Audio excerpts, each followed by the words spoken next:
Good afternoon, everybody. My name is Yen-Chu Chen, and I'm from Good Shepherd Social Welfare Services, Taiwan. Before moving on to my topic today, fight against human trafficking and Good Shepherd in and out of Taiwan, please let me briefly introduce myself and my organization.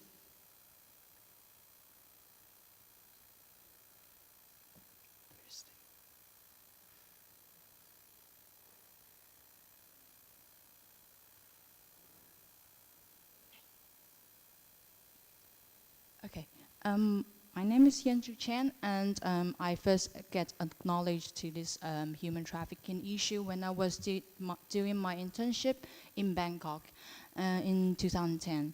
And after my graduation in university, I then get involved in this issue, and I joined Good Shepherd Social Welfare Services in 2013. So I've been working on this issue for around 2 years. I will abbreviate my organization into Good Shepherd later.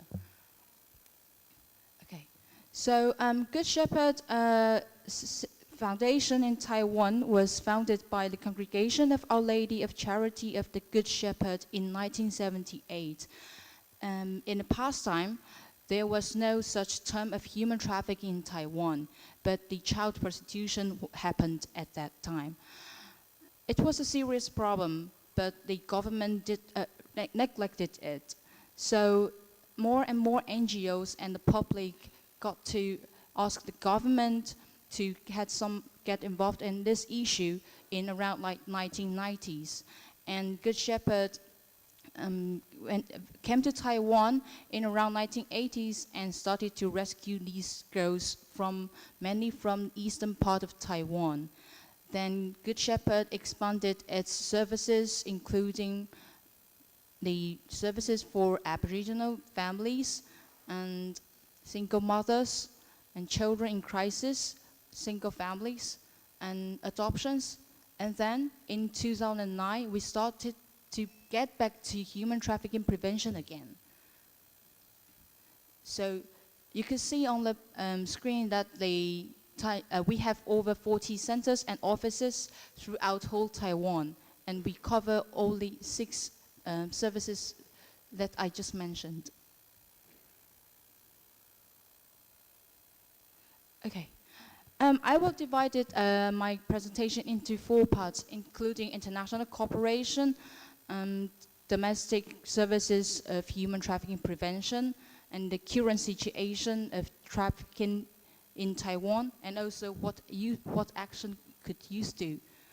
Concerning the international cooperation, it is an important element to Taiwan because we are located in West Pacific, and we are an island in the ocean. So people come through the either by boat or the airplanes, and our border is controlled quite strictly.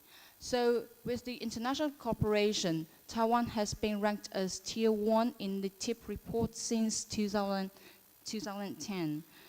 And for Good Shepherd, we have been doing the international cooperation with Southeast Asian countries since 2009.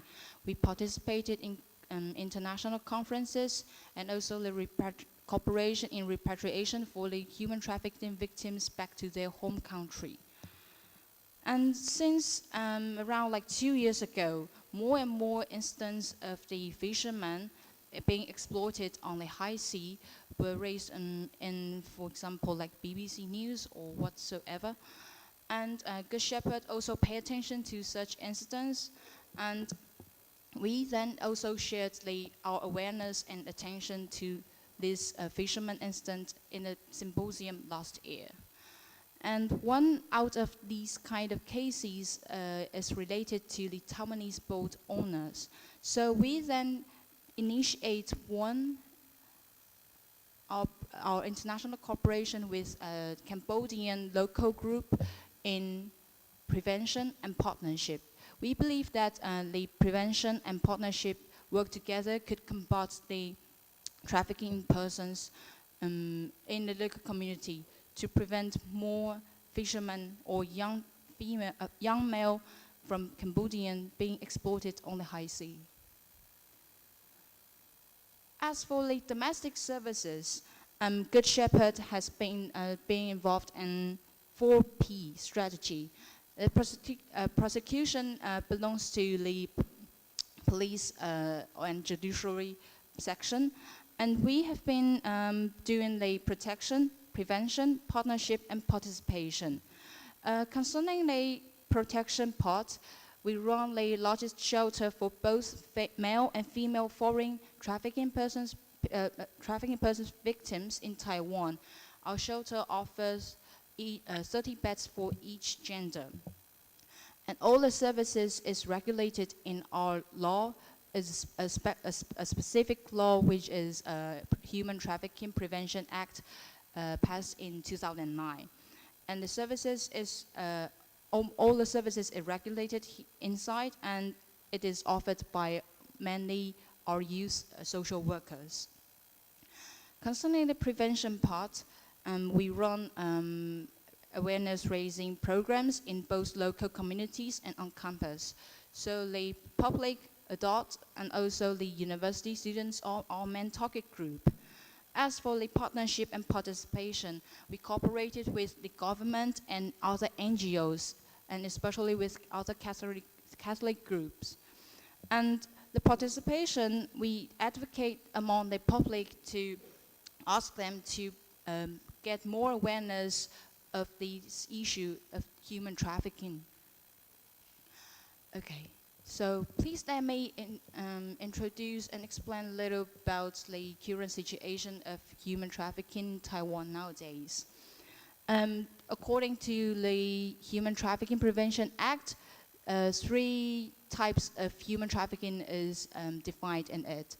The first one is sexual exploitation, the second one is forced labor, and the third one is organ removal. Fortunately, there is no organ removal cases till nowadays in Taiwan, but forced labor and sexual exploitation still exist. There are approximately 600,000 migrant workers, mainly from Southeast Asian countries, coming to Taiwan to work as migrant workers.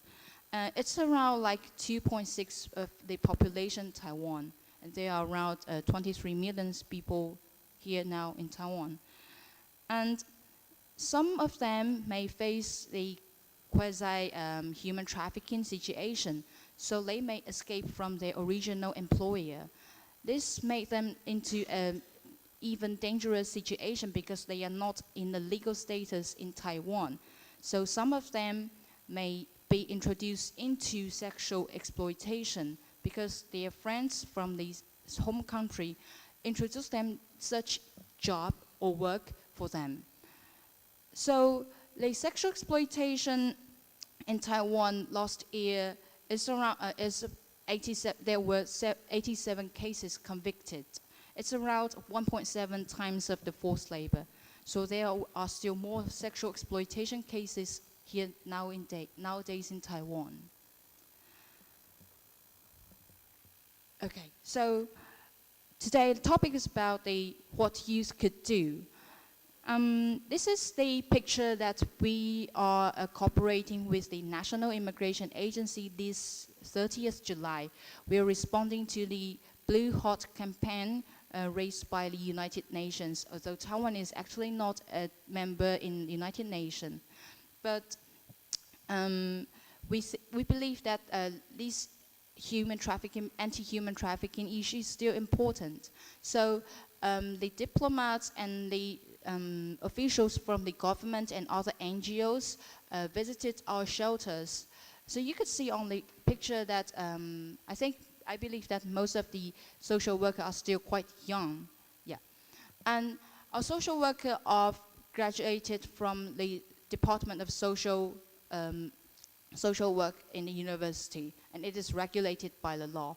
So nowadays, the average age of the social workers in our shelter are 32, which means that half of them are under 30, are around or under 13. And why should